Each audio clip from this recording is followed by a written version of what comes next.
Eli nyt laitetaan tätä kasvualustaa tänne valmistumaan, eli kiehuvan veden kanssa pastoroitumaan.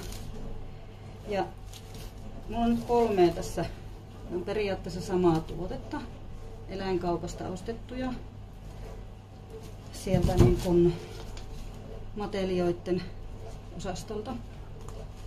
Tää oli tosi hyvä. Tää meni oikein semmoiseksi pehmeäksi, täällä ei ollut kiviä eikä mitään semmoista isommin joukossa. Ja nyt mä kokeilen tätä. Tää vaikuttaa hirveän samantyyppiseltä kuin tämä, noin niinku tälleen katsottuna.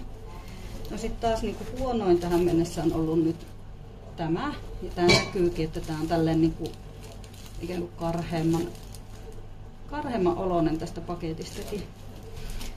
Eli pyrin semmoista niinku, mikä olisi mahdollisimman hienoksi jauhetun näköistä niin saamaan. Joo, sitten painekattila. Tähän käy myös siis ämpäri tähän pastoroimiseen. Kun mulla on tää painekattila, niin mä käytän tätä. Eli joku mihin saa tiivin kanne. Eli kiehuvaa vettä. Tää laitetaan sinne. Ja sitten kiehuvat vedet tähän päälle.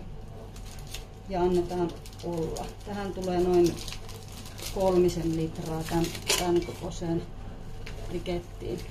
Näissä yleensä lukee ohjeet näissä paketeissa.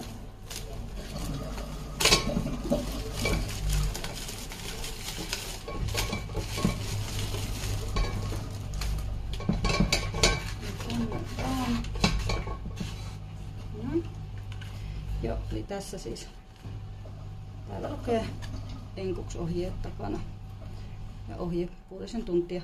Mä annan olla sen verran, että se ehtii niin kuin jäähtyä. Yleensä laitan niin kuin hyvissä ajoin useampi tunti aikaisemmin tänne tekeytymään. Okei, sit kiehuvaa vettä päälle.